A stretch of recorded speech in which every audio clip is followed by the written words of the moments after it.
Hello traveler, today we are customizing my foam DIY shield for an upcoming event.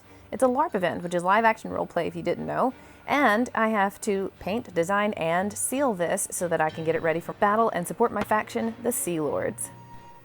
For this we need, well, obviously a paintbrush, but paint that is meant for exterior painting and is latex based so that it sticks to the shield. Make sure to get all over you. I'm also using two smaller paint samples because I don't need a ton.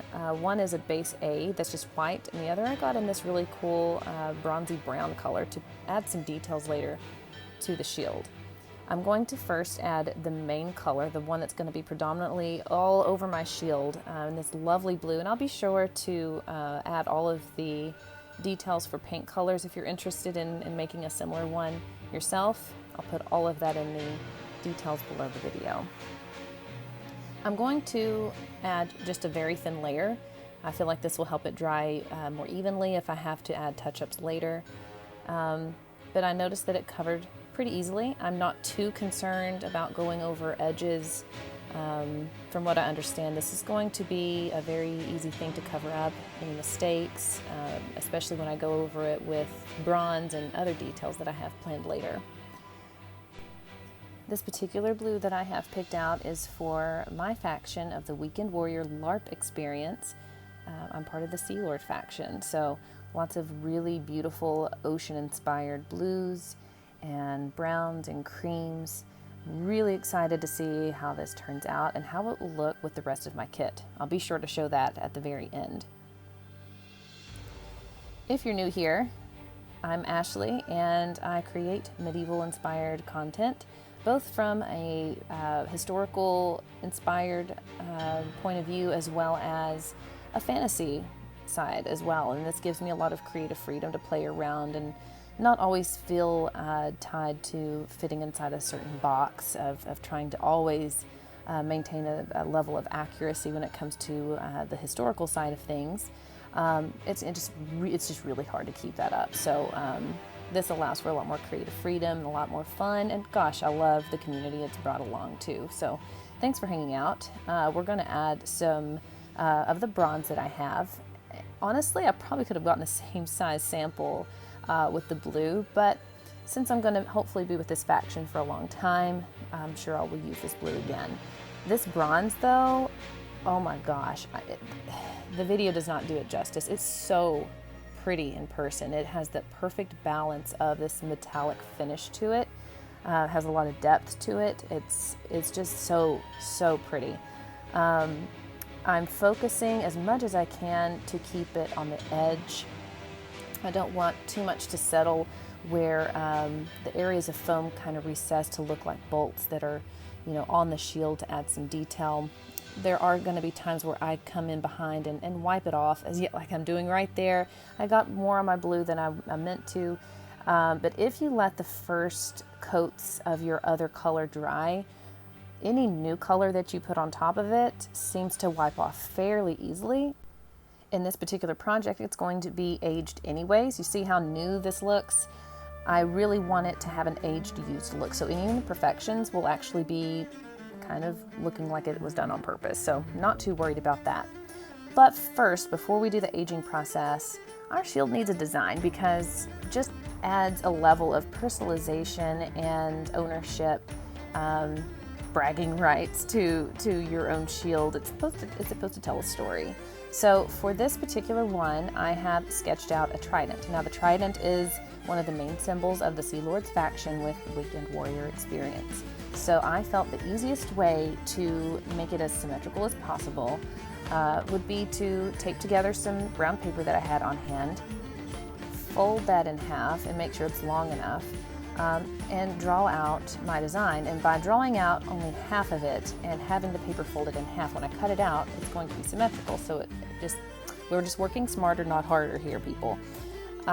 Really happy with how this original design came out, and I'm going to definitely use painter's tape. I don't want to potentially peel up any of my latex paint that I've worked so hard to get nice and level on my shield. I don't want to go back and touch anything up. I'm going to do a rough sketch And I'm using a very dull pencil to do a rough sketch. As you can see, it's not clean lines. It's all going to be covered up by paint, so I'm not too terribly concerned. I just want as much symmetry as possible just to make it look really nice. I really like this latex-based paint because it's only going to take 2 coats. I would say that I could almost get away with 1 coat and then just touch up as needed, but just for longevity's sake, I went ahead and did 2 coats. So I'm taking my time, but as you can see, I definitely messed up right here and dropped a big glob of paint. And at first I was aggravated with myself, but I'm going to work with it instead of against it. I thought, do I want to try to wipe this off? As you can see, I smudge it a little bit. It worked out really well in the end. It looked like it was meant to be all along. For the rest of the design, I put it up for a vote on my Instagram and TikTok stories. Massive majority voted for tentacles. And for my particular ship, it's a sub-team, if you will, on my faction that we get to have. Each are designated a ship that they belong to. My ship is the Kraken. So I figured if I were to do anything beyond just like a basic, very simple trident with some runic designs, maybe I could be a little bit more artistic and add some Kraken-like tentacles going up. So I found some designs that I liked and did a rough mock-up, and immediately people were voting for this design. So unlike the trident here, you can see that I am just freehanding this. I felt like it would be a little bit more organic this way and fairly simple. So if I can do it, you can do it. Was very encouraged to continue on and be a little bit more elaborate and not really adhere to a particular design, but just kind of see what felt right and where I wanted them to go. I don't know how you would do it differently, but if you have a design in mind how you would have changed it up, let me know in the comments. I really had a lot of fun with this one though. For my runes, I have no idea what this means. We'll find out later together. But I thought it looked cool, so we're gonna put a runic design on here, and there's 1/2 done.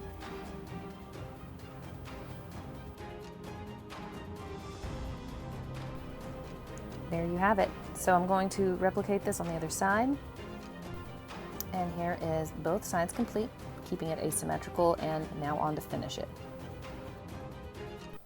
So in the tutorial that I watched, to find out how to exactly age this shield, it was recommended to mix stain into the latex paint. I'd never heard of that before, but then again, I'm brand new to all of this, so had no idea how this would work. So let's see.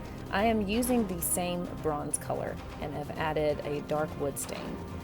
When I first put this on, it's way too muddy for my taste, and I go back behind it with a napkin and just wipe off what I can.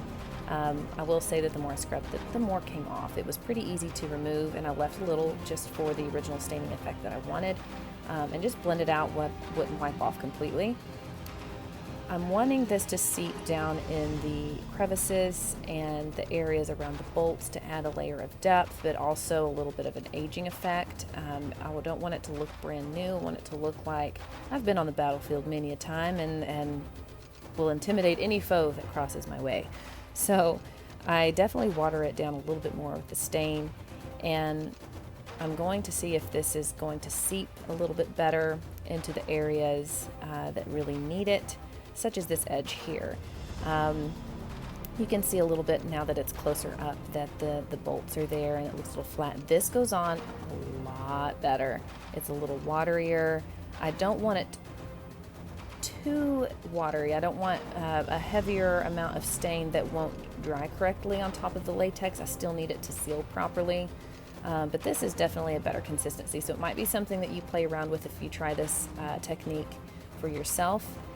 I like that the brush strokes also kind of created a grain when I put on my other coats of the bronze and the blue. So now it has even more texture to adhere to, and really like the depth that this created. I am going to go back behind and wipe some more just to spread this out. And I adopted this technique for the remainder of the shield. just adding on my initial amount on my brush, and then immediately, while it's still nice and wet, going back behind with my napkin to smudge up some other areas that I maybe not want as heavy of an application, and also removing excess that won't dry properly or hides too much of the details that I do want to show off. You can see from this angle, especially over the white areas, that I am going in with just the napkin and just smoothing out little areas for the same purpose of just wanting to smudge out, using the excess that's there to smudge into the rest of the shield and just kind of conserving product that way.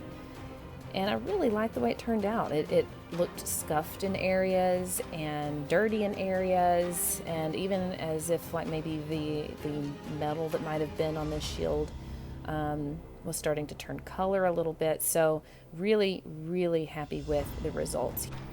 Now here's where I threw in my own curveball. I took some old makeup, some highlighter to be exact. I wanted to create an even more metallic look for some of the bolts that are on there, as well as an effect that I saw that made it look like paint had been chipped away from sword hacking and axes and whatever that shield was protecting me from, to create this sense of like there's metal underneath all of this paint, that it's not really a foam shield after all, but definitely of a different material. And I want you to look at how pretty this turned out. I had no idea if this would work or not, and I'm so happy I tried it. Sometimes it's good to try new things, but it immediately gave it this really bronzy, shiny, glittery effect. Let's see how it looks on the shield itself though when we go to paint it on. Look at that though, look how shiny. It was so pretty. And I'm just gonna dot. There were areas that I put too much and I had to go back behind and wipe it off. And I'm just doing little strokes, and yeah, I finger paint. Just like in makeup, I definitely used my fingers and did not wear gloves throughout this entire project, but it was so much fun. As you can see, some of the stain is also drying and seeping down further into the crevices in the time that it took me to create this other metallic type paint mixture, and it's looking really, really good right here. I don't have any rhyme or reason other than I just want it to look like slash marks. I don't want it to actually be dented into the foam, so just painting on metallic areas is going to give this sense of it's been hacked on, it's been whacked away at. It just looks so neat. It really elevated the overall look. Can you remember what it looked like before when we didn't have any detail on the shield other than just paint color and a design?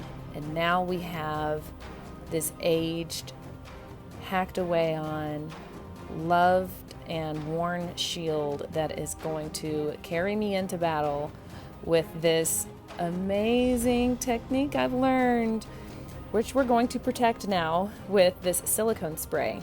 We have to keep our foam protected both on the outside that we have painted as well as the inside. Basically anything that is made specifically of the foam. I'm not going to spray the handles underneath the shield here. If you have any leather, it says to avoid leather products as well on the back of this bottle. And I made sure to do this outside. I would recommend a ventilated area if outside is not an option. And that's it. We wipe off the excess and let it dry, and look how it turned out. I'm so proud of it. I mean, I made this. Can you believe that? And you can too. Let me know in the comments what you think.